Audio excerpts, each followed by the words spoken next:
Hare Krishna, Radhe Radhe. Welcome to my channel Laddu Gopal ji की सेवा ज्ञान भक्ति। कैसे हैं आप सभी लोग? आशा रखती हूँ अच्छे होंगे।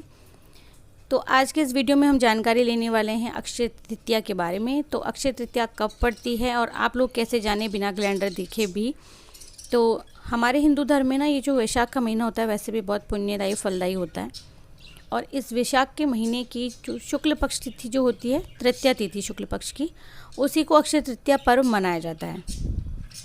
तो अगर सीधा सीधा सा अर्थ जाने तो क्षय यानी कि जिसका क्षय न हो उसे अक्षय कहा जाता है।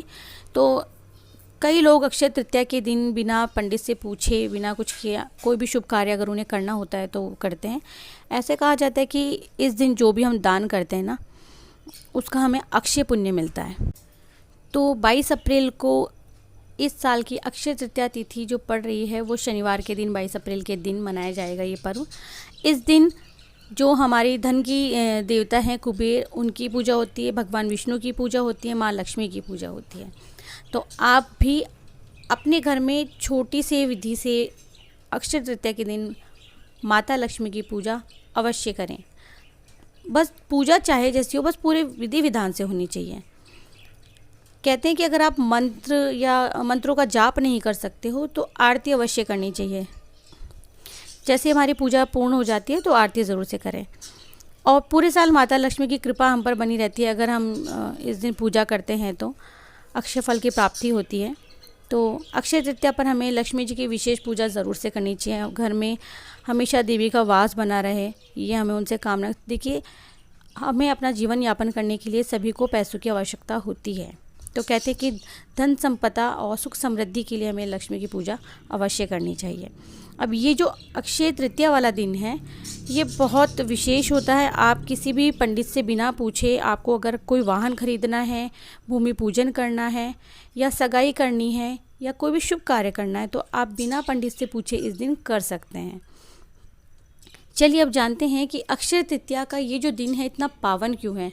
इसी दिन से 21 दिनों की चंदन यात्रा शुरू होती है। हमारे ठाकुर जी को शीतलता प्रदान करने के लिए चंदन लगाया जाता है। ये आपके ऊपर है, आप पूरे 21 दिनों में पूरी बॉडी पर नहीं लगा सकते हो तो उनके मस्तक पर चंदन अवश्य लगाएं।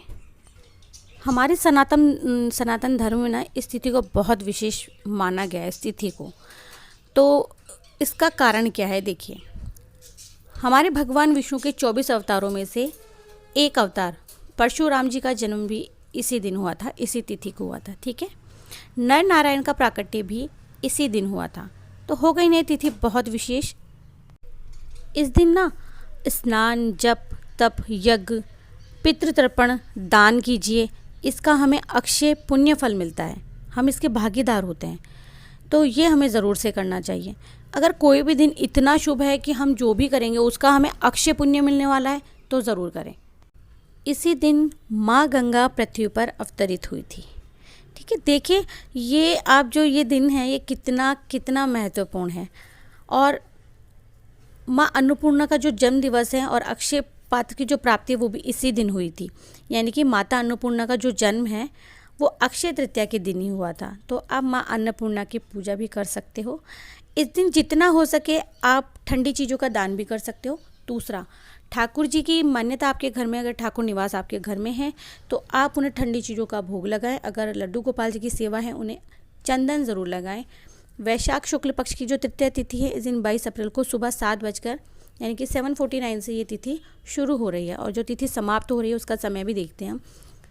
23 अप्रैल को सुबह 7:47 पर हो रही है। तो आपको जो पूजा का अगर मुहूर्त अगर देखना है, आप वैसे कैलेंडर भी देख सकते हो आप।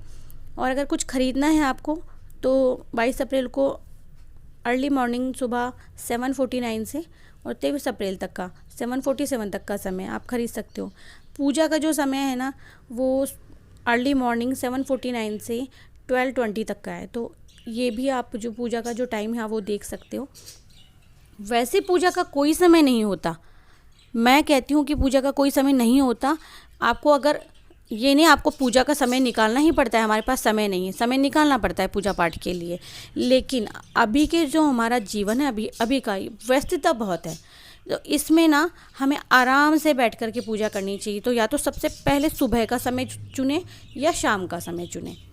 ठीक है, तो ये जो दिन है ये इतना महत्वपूर्ण क्यों है वो मैंने आपको बताया कि गंगा का जो अवतरण हुआ धरती पर वो इसी दिन हुआ, परशुराम जी का जन्म, नारायण का जन्म हुआ, और माँ अन्नपूर्णा का तो बहुत सारे दिन, और इसी दिन वृंदावन के ठाकुर जी जो हैं हमारे बांके बिहारी, उनके चरणों के दर्शन भी होते हैं। तो ये बहुत ज़्यादा विशेष दिन है, ध्यान रखें।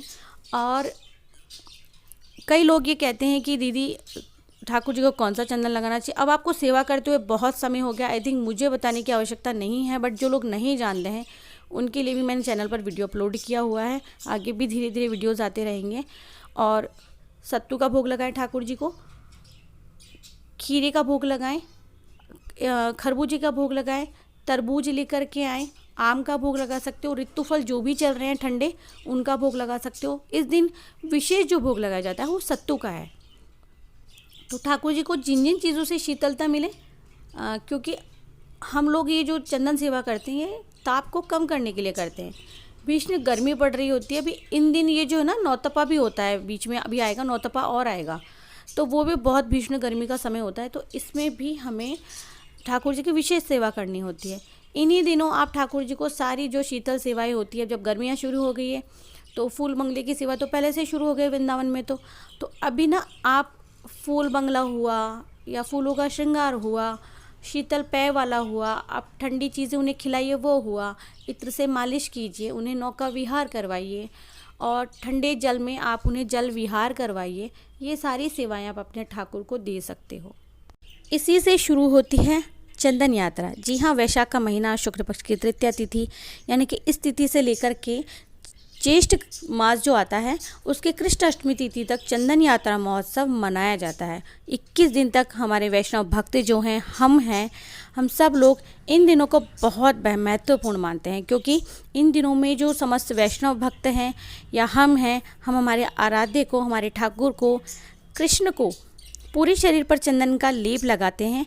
और ऐसा इसलिए किया जाता है कि जो वैशाख और ज्येष्ठ की जो भीषण गर्मी होती है ना, इससे हम अपने प्रभु को, इसके ताप से हमारे प्रभु को बचा सकें। वृंदावन के सभी मंदिरों में 21 दिनों तक ये महोत्सव चलता है और इसकी जो कथा है वो चैतन्य महाप्रभु से जुड़ी है। भगवान को चंदन लगाने के पीछे बहुत ही प्यारी सी कथा है। जो महाप्रभु के गुरु ईश्वरपुरी के जो गुरु माधवेंद्रपुरी हैं, भगवान कृष्ण को वैशाख के महीने में चंदन का लेप लगाया करते थे। उनका मानना था कि भगवान कृष्ण सृष्टि के कण कण में विद्यमान है, इसीलिए जब भगवान को चंदन लगाकर शीतलता प्रदान की जाती है तो उसका प्रभाव प्रत्येक जीव पर पड़ता है, तो उन्हें भी शीतलता की गहरी अनुभूति होती है। तो अक्षय तृतीया के दिन से शुरू होने वाले इस चंदन लेप की परंपरा ने अब चंदन यात्रा महोत्सव का रूप ले लिया है। और अब तो सभी वृंदावन में नहीं, घर घर में चंदन महोत्सव, यानी कि ये अक्षय तृतीया वाले दिन से चंदन महोत्सव मनाने लगे हैं। अब ना प्रश्न उठता है कि चंदन कौन सा लगाएं, चंदन कितने प्रकार के होते हैं। वैसे जो तो रियल चंदन होता है वो होता है लकड़ी वाला चंदन, घिसने वाला जो होता है।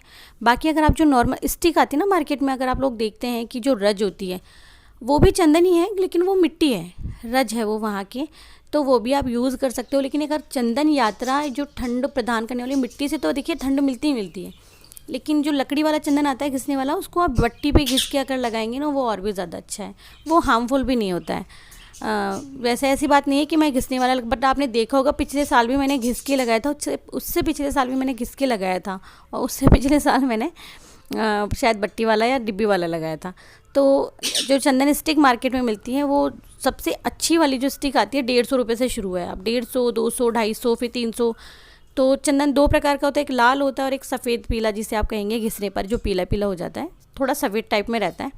तो आप उसमें चंदन में ना केसर डाल के, कपूर डाल के, फिर आप चंदन को घिस सकते हो। वो चंदन ना आप अपने ठाकुर जी को लगाइए, और आप घिसेंगे तो पानी का प्रयोग ना करके आप उसमें गंगा जल और जो गुलाब जल है उसका प्रयोग कीजिए घिसने में। उससे क्या होगा ना कि ठाकुर जी को शीतलता मिलेगी।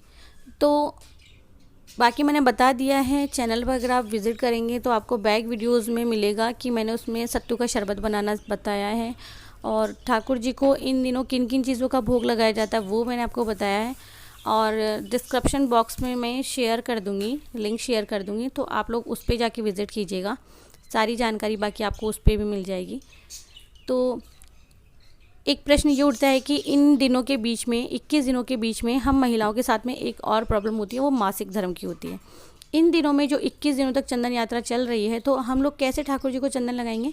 तो देखिए, हमारे परिवार में बच्चे भी होते हैं, बुजुर्ग भी होते हैं, हमारे हस्बैंड हैं या कोई और है, ननद है आपकी या बेटी है, तो आप उनसे भी ये कार्य करवा सकते हो। पूरे बॉडी पर नहीं लगा करके ठाकुर जी के मस्तक पर केवल चंदन लगा सकते हो। कैप को हटा दीजिए, ठाकुर जी की जो पगड़ी है उसे हटा के पूरे माथे पर आप चंदन का लेप कर सकते हो। और इन दिनों में जो 4-5 दिन जो आपके होते हैं, आप नहीं कर पा रहे तो वो सेवा आप किसी और से करवा लीजिए। बाकी फिर वही रेगुलर आपकी सेवा शुरू हो जाएगी चंदन यात्रा वाली। और ये भी अगर आप नहीं कर सकते हो, घर में ऐसा कोई है नहीं, तो चंदन घिस के आप किसी बर्तन में इकट्ठा करके पहले से ऑलरेडी किसी डब्बे में, उसमें जो गुलाब जल है वो भर के आप ठाकुर जी के सामने रख दीजिए और स्वयं राधा रानी जी से हाथ जोड़ के प्रार्थना कीजिए कि ये चंदन आप स्वयं ठाकुर जी को उनके जो है शरीर पे लगाएं। ठीक है, इस तरह से आप हाथ जोड़ के मानसिक सेवा कर सकते हो और राधा रानी से ये सेवा करवा सकते हो। देखिए, जब हम भोजन ठाकुर जी के सामने रखते हैं, कई लोग अपने हाथ से निवाला लेकर के ठाकुर जी को खिलाते हैं, कई लोग केवल सामने रखते हैं। ऐसा माना जाता है कि वो लोग जो ठाकुर जी हैं या कोई भी भगवान है, देवी देवता है, हमारे इष्ट हैं, वो दृष्टि भोग लेते हैं। वैसे आप चंदन की कटोरी भर के ठाकुर जी के सामने रख दीजिए या किसी डिब्बे में रख दीजिए। इससे क्या होगा कि वो जो चंदन है ठाकुर जी को ऑलरेडी हमने अर्पित कर दिया है, समर्पित कर दिया है। तो इस तरह से आपकी जो ये समस्या है ये भी सॉल्व हो गई है। ये भी जो अब आपके मन में यूँ नहीं रहेगा कि हम लोग कैसे 4-5 दिन ये सेवा करें। और अक्षय तृतीया वाले दिन हम लोग चंदन का लड्डू बनाते हैं ठाकुर जी के लिए। वो आप चंदन से बना लीजिए, आप कोई सा भी चंदन ले सकते हो उसको बनाने के लिए, और चंदन लड्डू ठाकुर जी को बना करके ठाकुर जी को अर्पित कर सकते हो, उनके चरणों में रख सकते हो। जितना हो आप उनको फूलों से श्रृंगार करवाएं। किसी भी फल का आप रस ले सकते हो और उसी रस से ठाकुर जी को स्नान करवा सकते हो। तो इस दिन आप ठाकुर जी को फलों के रस से स्नान करवाएं। ये सारी चीज़ें केवल और केवल ठाकुर जी को शीतलता प्रदान करने के लिए होती हैं। तो जितना हो सके आप खाने पीने की चीज़ हो, वो जो ऋतु फल हैं सारी वो ठंडी चीज़ें होती हैं वो यूज़ ले, बस और कुछ नहीं है, इतना ही ध्यान रखना है। तो आशा करती हूँ इस एक ही वीडियो से आप लोगों को संपूर्ण जानकारी मिल गई होगी। अगर अच्छी लगती है आपको ये जानकारी, ये वीडियो, तो प्लीज़ आगे शेयर करें, वीडियो को ज़रूर से लाइक करें। और मैं मिलती हूँ नेक्स्ट वीडियो में। अगर किसी ने ये चैनल सब्सक्राइब नहीं किया, फर्स्ट टाइम आप वीडियो देख रहे हैं, तो प्लीज़ वीडियो को लाइक के साथ साथ में चैनल को सब्सक्राइब कीजिए और ऑल का बटन ज़रूर से क्लिक कीजिएगा। मैं मिलती हूँ नेक्स्ट वीडियो में, तब तक के लिए हरे कृष्णा, राधे राधे।